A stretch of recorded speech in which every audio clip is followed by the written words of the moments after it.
Very good afternoon to all of you. We will start the rest of the class regarding non-steroidal anti-inflammatory drugs. We have covered in the last class regarding the mechanism of actions and particularly the NSAIDs actions upon the prostaglandins, upon the COX and other variety of actions of NSAIDs we have discussed. We have discussed the classification of NSAIDs. We have discussed something about the prototype drug aspirin. Okay, so today class will just cover the rest of the part regarding other drugs.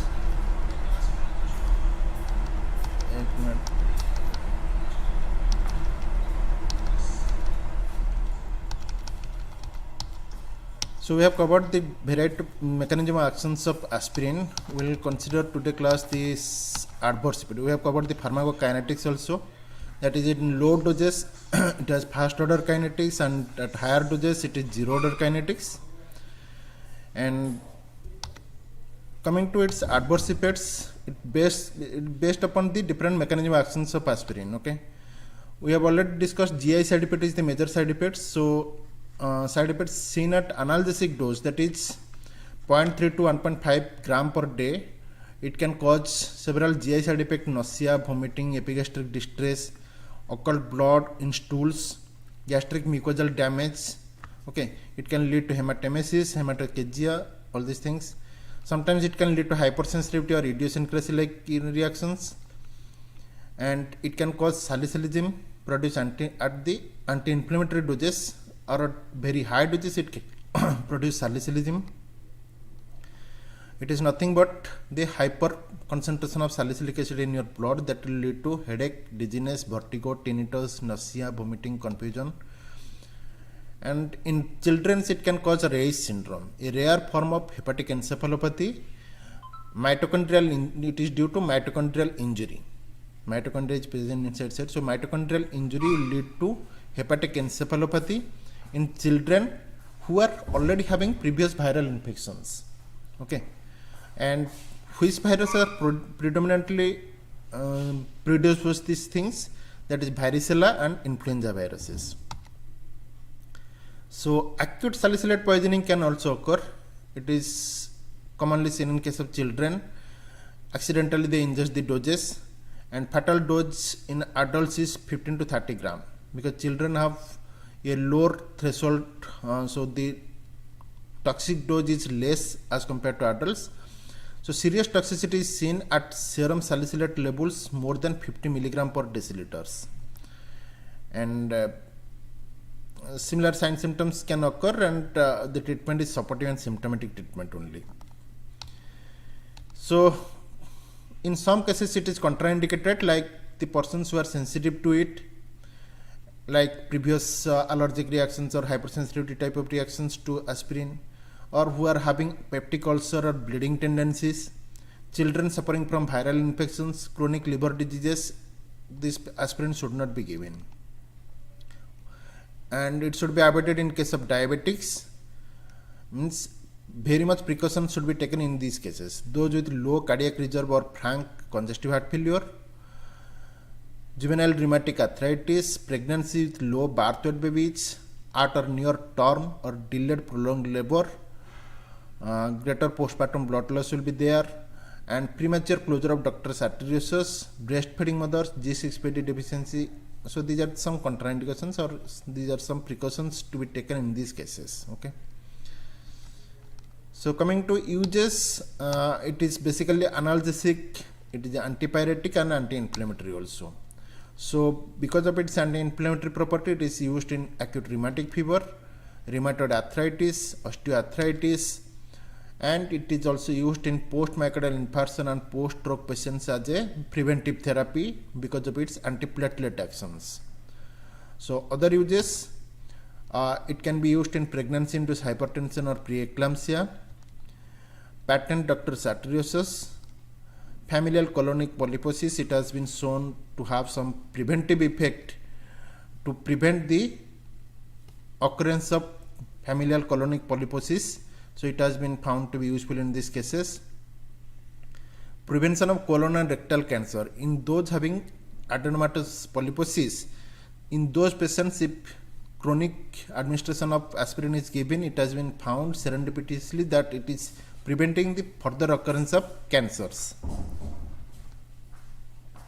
So to prevent flushing attending nicotinic acid injections is nicotinic acid is given as a treatment option in case of hyperlipidemia, and it has a severe side effect of flushing. Okay, so to prevent flushing, aspirin can be used, but more commonly nowadays laropipritant is a drug which is commonly used for these conditions, but aspirin can also be used because nicotinic acid causes acute allergic type of reactions that is leading to flushing things. So this cytokine mediated response can be prevented by administration of aspirins. So coming to propionic acid derivatives, you have different group of different drugs in these groups: ibuprofen, phenopropane, flubipropane, naproxen, ketopropane. They are having high plasma protein bindings, 92 to 99%. So they can inhibit platelet aggregation, but it is very short lasting with ibuprofen, but longer lasting with naproxen. So naproxen has shown some extra, apart from this analgesic anti-inflammatory activity, it has some other activities which is beneficial for cardiovascular conditions. So I'll deal with it later on. So coming to ibuprofen, it is the safest conventional NSAIDs as reported by spontaneous adverse reporting system in UK, and it is commonly used is 400 to 600 milligram thrice daily, and it can be given along with aspirin low doses. Aspirin low doses is given as a preventive therapy in case of coronary artery disease cases, and to add on its anti-inflammatory effects or analgesic effect, you can add ibuprofen. Coming to naproxen, it inhibits leukocyte migrations, valuable in acute gout, and 750 milligram start dose is to be used, followed by lower doses. It is also used in ankylosing spondylitis. Coming to ketopropane, it is having additional actions of lipoxygenase inhibitions and COX inhibitions. It stabilizes lysosome membranes. So flubipropane, it is more effective than ibuprofen, but gastric side effects are also more. It inhibits TNF alpha and NO synthesis. So it is used as an ocular anti-inflammatory agents, topical use. Okay. So these propionic acid derivatives can be used in rheumatoid arthritis, osteoarthritis, ankylosing spondylitis. So coming to anthranoic acid derivatives,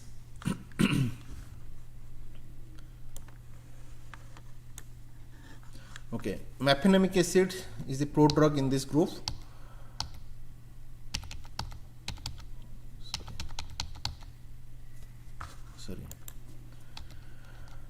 So it inhibits COX and antagonizes certain actions of prostaglandins, peripheral and central analgesic. It has some central analgesic action also. So it is commonly used in case of muscle and joint and soft tissue pains, like in case of dysmenorrhea. It is commonly used. It is commonly used along with tranexamic acids. Tranexamic acid is a anti-bleeding agent, or you can say it is an antifibrinolytic agents. So it is also used along with methanoic acid. It can be methanoic acid is also used in case of rheumatoid arthritis and osteoarthritis. The dose is 250 to 500 milligram thrice daily.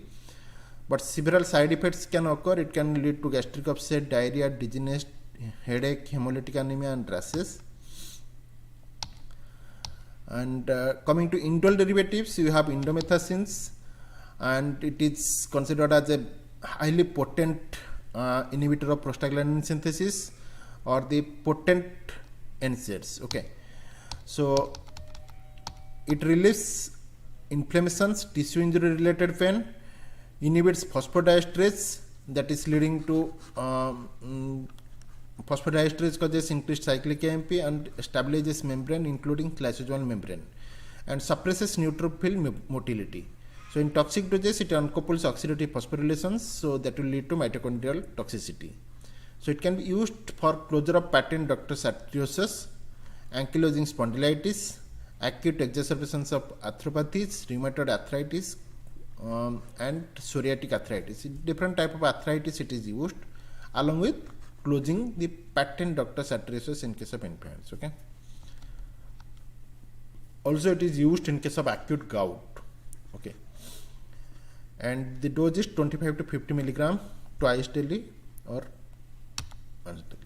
So, coming to side effects, it has high incidence of side effects. That is headache, giddiness, mental confusions, blurring of visions, neuropsychiatric symptoms are commonly seen in this case of indomethacin. So, you should have caution while driving. Less common is GI side effects and skin rashes, blood dyscursia. It can cause decrease in renal excretion of lithium. So, if you are using in a patient who is already on lithium therapy due to bipolar disorders, then you have to be cautious because it can precipitate lithium toxicity. Okay. So, coming to next group of drugs, that is aryl acetic acid derivatives. You have diclofenac sodium. So, it has higher COX-2 inhibiting property as compared to COX-2 to COX-1 inhibition ratio is higher. So, short lasting antiplatelet actions, decreases neutrophil chemotaxis and superoxide productions. High concentration is found in synovial fluids, and that's why it is preferred in case of arthritis like conditions like rheumatoid arthritis, osteoarthritis, bursitis, ankylosing spondylitis and toothache. So, it is also used in case of dysmenorrhea, post-traumatic and post-operative inflammations, inhibition of intraoperative meiosis, post-operative inflammation, cataract surgery. As an eye drop it is used.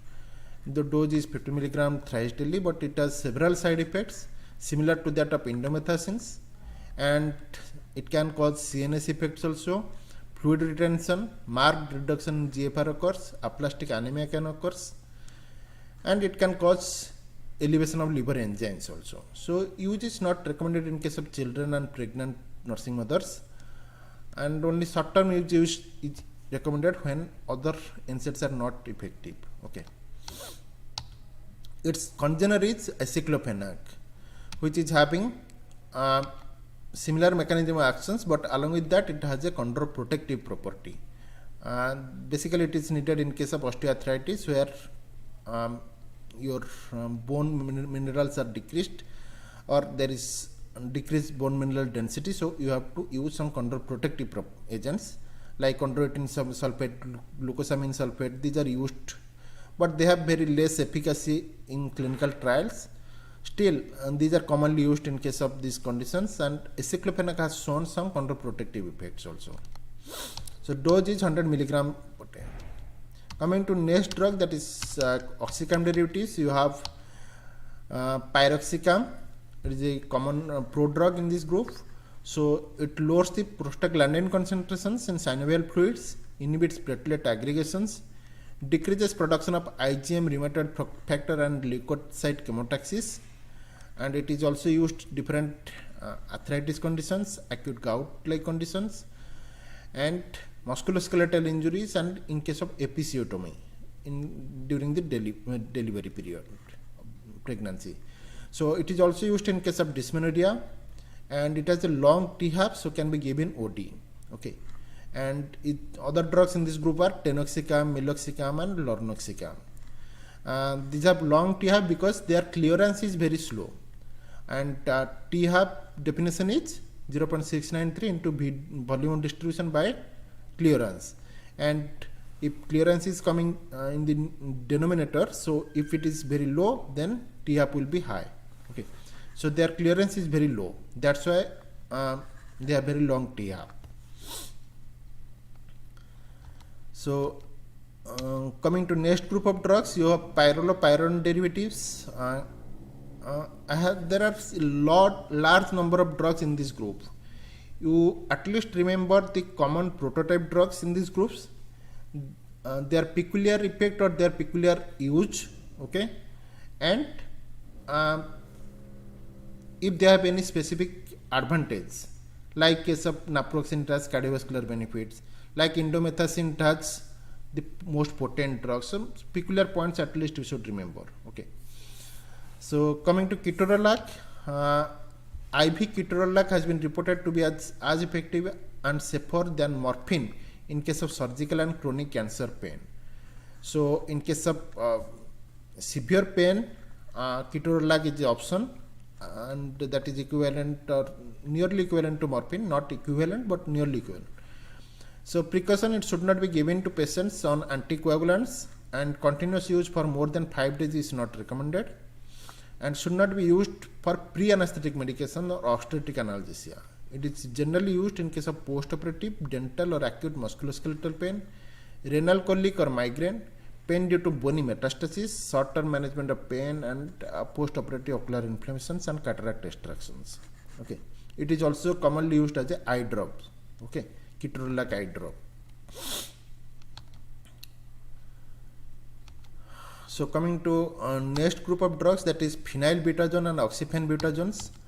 Now they are very rarely used because they are several blood dyschargia like side effects. Okay, and coming to metamizole or dipyrone, it is potent and promptly acting analgesic and antipyretics, but poor anti-inflammatory and not uricosuric.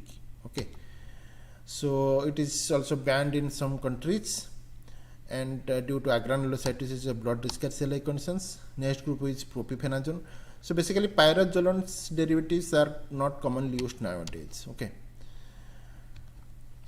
so coming to preferential COX-2 inhibitors. So now till now we have discussed the drugs which are non-specific COX-2 inhibitor, non-specific COX inhibitors. Okay, and or traditional NSAIDs you can say. So coming to preferential COX-2 inhibitors means they have more propensity to inhibit the COX-2 as compared to COX-1, and there are some selective COX-2 inhibitors also. We will come it later on. They are specifically inhibiting the COX-2. So here we are discussing preferential COX-2 inhibitors, that is nimesulide.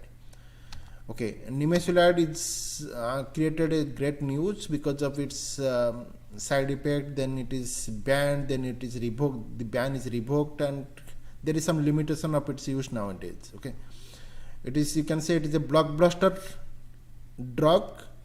Few years back, mainly 10 years back, it is a blockbuster drug. Among the NSAIDs, it is rampantly used in any cases, but nowadays it has some limited use. I will come to it. So coming to mechanism of action, it is a relative COX-2 selectivity. Additional mechanisms are there like reduced generation of superoxide by neutrophils, inhibition of platelet activating factor synthesis and TNF alpha release, free radical scavenging actions is inhibited, inhibition of metalloproteinase activity in cartilages. So due to these properties, this is being preferred in some conditions because of these additional actions and COX-2 selectivity, preferential selectivity. So it is a short-lasting, painful, inflammatory conditions. It is commonly used like sports injuries, sinusitis, and other ENT disorders, dental surgeries, osteoarthritis, bursitis, and low backache, dysmenorrhea, postoperative pain, fever, and in asthmatics, those who develop bronchospasm or intolerance to aspirin and other NSAIDs. Aspirin has seen to cause bronchospasm or aggravate asthma in some patients, and this is due to some allergic type of reactions that is leading to this type of conditions. So it is somewhat contraindicated in case of asthmatics. In those patients who are intolerant to aspirin, in those cases nimesulide is commonly used. Okay, so coming to its adverse effects, GI side effects, dermatological rash, pruritus, central nervous system, somnolence, dizziness, hematuria, fulminant hepatic failures. This is the cause for which it has been having limited use. It is causing fulminant hepatic failure in some cases. Okay, so this is a serious adverse event it can cause. Controversies: never been marketed in UK, US, Australia, Canada, withdrawn from Spain and Turkey. In India, its use is restricted. Use in children below 12 years of age is banned in Portugal, Israel, and India. So dose is 100 mg BD. Okay, twice daily. So coming to next group of drug, that is meloxicam. Pyroxicum derivative it is. So it is also a selective preferential it is a preferential COX-2 inhibitors. So COX-2 to COX-1 selectivity ratio is about 10, inhibits the platelet thromboxane A2 productions, and its side effects are similarly bleeding, perforations. On long-term use, it can cause GI perforations. Uses is in rheumatoid and arthritis. So coming to next drug under this preferential COX-2 inhibitors, Nabumetan. So its mechanism of action is, it is a prodrug, and it's converted to a active metabolites. It is relatively more potent than COX-2 than COX-1 inhibitors, and there is lower incidence of gastric side effects. Okay, so abdominal cramps and diarrhea can sometimes occur. It is used in rheumatoid arthritis, osteoarthritis, and soft tissue injuries. So coming to selective COX-2 inhibitors, so they cause little gastric mucosal damage. Occurrence of peptic ulcer and ulcer bleeds are lower than the traditional NSAIDs. So they do not depress the thromboxane A2 production by platelets. This is the thing. They do not depress because COX-1 is the constitutive enzyme in platelet which lead to thromboxane A2 synthesis. Okay, so the selective COX-2 inhibitors do not depress thromboxane A2 production by platelets. They do not inhibit platelet aggregation or prolong the bleeding time. They reduce prostaglandin, prostacyclin productions by vascular endothelium, and prothrombotic actions are there. Means they can precipitate thrombosis sometimes because they reduce the prostacyclin synthesis. Okay. So Rofecoxib and Valdecoxib are withdrawn for increasing the cardiovascular risk, and sometimes they have precipitated myocardial infarctions. So their mechanism is based upon this. They reduce the prostacyclin productions in the vascular endothelium, leading to prothrombosis. Okay. So this is the layout which is saying the mechanism of actions of COX-2 inhibitors. Basically they act in prostaglandin inhibitions, leading to relief of pain. Sometimes they are the drugs designed to block the activity of COX-2 enzyme and relieve pain. Means basically COX-1 pain mechanisms. Third is prostacyclin inhibitions. A prostaglandin produced by COX-2 in blood vessels wall opens the blood vessels and prevent platelet from clumping. And so inhibition of prostacyclin lead to platelet aggregations, and it is causing constriction of blood vessels, and this is leading to your prothrombosis. So by this way they precipitate somewhat the myocardial infarction like cases. That's why you have to be very cautious while using selective COX-2 inhibitors. But this has been mainly seen in Rofecoxib and Valdecoxib, and very rare occurrences with other selective COX-2 inhibitors, that are Celecoxib and Etricoxibs. Okay. So Celecoxib, it is anti-inflammatory, analgesic, and antipyretic actions, low ulcerogenic potential, side effects are very less also, and it is used in case of osteoarthritis and rheumatoid arthritis. And coming to Etricoxib, it is the highest COX-2 selectivity among these selective COX-2 inhibitors. It has highest COX-2 selectivity, near about 100 times. Okay, so do not affect platelet function or gastric mucosa. Hepatic function should be watched carefully. It's used in case of once daily treatment for osteoarthritis and rheumatoid or acute gouty arthritis. Dysmenorrhea and acute dental surgery pain, it can be also used. Coming to side effects, it has dry mouth, aphthous ulcer, and taste disturbances or paresthesia like side effects. So coming to next drug, that is Pyroxicum. It is a prodrug of Valdecoxib, suitable for injections, and it is used for short-term management of post-operative or similar short-term pain, and alternative to opioids. It has mild hepatotoxic potential also.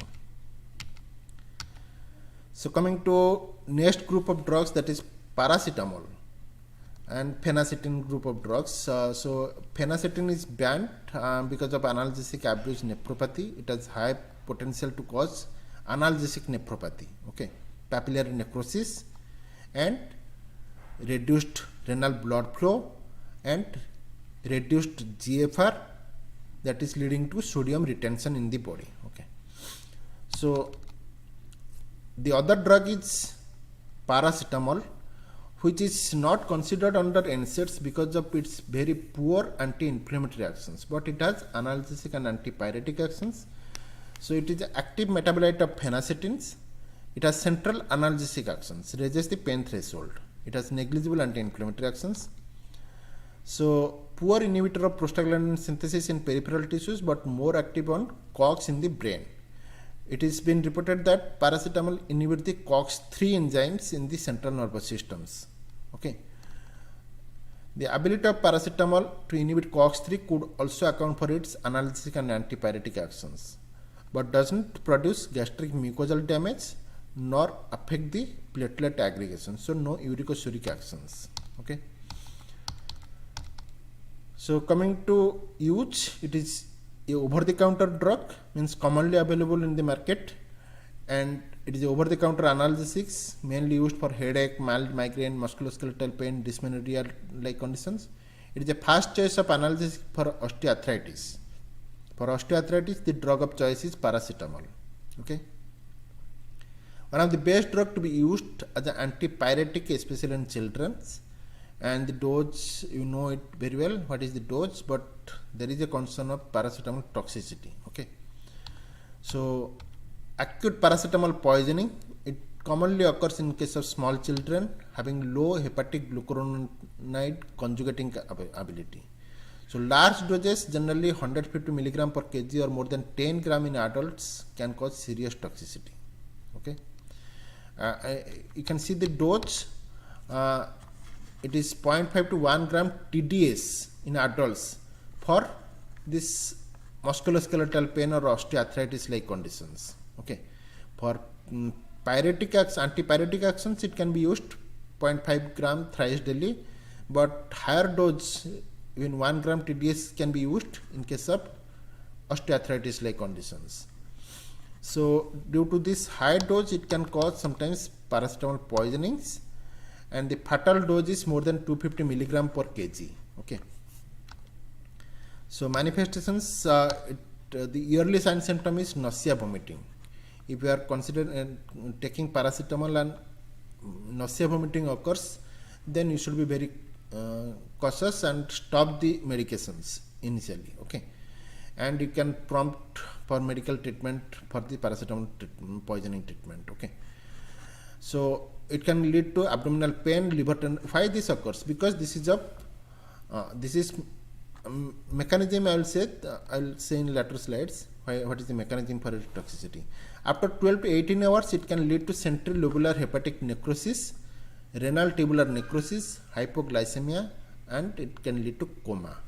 If plasma levels are more than 200 microgram per milliliter at 4 hours and 30 microgram per ml at 15 hours, then fulminating hepatic failure and death occurs. Okay. So this is the mechanism for paracetamol poisoning and its treatment. The major pathway for paracetamol metabolism is glucuronide conjugation or sulfate conjugations. Okay. The minor pathway is through cytochrome P450 enzymes. It is converted to N-acetyl parabenzoquinoamine. Okay. N-acetyl parabenzoquinoamine. So it is a toxic product. It is a toxic metabolite. Though it is a minor pathway, but if the person is having low glutathione reductase enzymes or low GSH, reduced glutathione levels, then there is less conjugation will be there. Okay. So the major pathway will be halted. So major concentration of paracetamol will be converted to this minor pathway, and more amount of this toxic metabolite will be produced. Okay. So if the person is having less antioxidants in his body or less glutathione reserve, glutathione is mainly present in liver. So if liver is deranged, liver function is deranged, then in that case more toxic metabolite will be formed, and it will lead to, for normal therapeutic doses, you can give glutathiones. Okay. And it will lead to glutathione conjugate or toxic metabolite being non-toxic and excreted. If the glutathione is being administered, then it will convert this toxic metabolite into a non-toxic form. And if higher dose is there, then you can give methionine or N-acetylcysteine or cysteamine. Okay. So N-acetylcysteine is considered as the antidote for paracetamol poisoning. Okay. So it can form methionine or N-acetylcysteine conjugates of toxic metabolites that is excreted in the urine. In very high doses, oxidation of sulfidyl group of hepatic and renal cell proteins occurs. Cell proteins get covalently bound to toxic metabolites and it can lead to death. Okay. So that depends upon how much concentration of the toxic metabolite is formed, and accordingly the treatment can vary. Initial period, you can stop the drug initially and give fluid treatment. Okay. If the condition is deteriorating, then you can give N-acetylcysteine or methionine as the antidote, and if it is not recovered, then it is a fatal conditions. So generally you have to give gastric lavage. The supportive treatment, gastric lavage or vomiting is to be done. Activated charcoal is to be given to prevent further absorption of paracetamols. Other supportive measures as needed, like ABC, airway, breathing, circulation support. Specific antidote is N-acetylcysteine. The dose is 150 mg per kg infused IV over 15 minutes. Same dose IV over next 20 hours. Means for long-term treatment is needed. Alternatively, 75 mg per kg orally every 4 to 6 hours for 2 to 3 days is needed. Ineffective if it is started in a very delayed period, 16 hours or more after the paracetamol injections. By that times, hepatocnecrosis will be there. Hepatocyte necrosis will be there. Okay. So coming to benzoxazosine derivatives, you have Nefopam. The mechanism of action is still doubtful. It doesn't inhibit prostaglandin synthesis, acts rapidly in traumatic and postoperative musculoskeletal pain, and contraindication is in epilepsy and macular infarction. It is used for short-lasting muscular pains. Diacerin, it is also an atypical NSAIDs. It inhibits interleukin 1 and synthesis, and adverse effects are diarrhea and discoloration of urines. So this is about your NSAIDs chapters. If NSAID is coming out as a short-term short questions or as a long questions, you can answer very well, I think. So if you have any doubt, you can contact me directly or through email also. Okay. Thank you.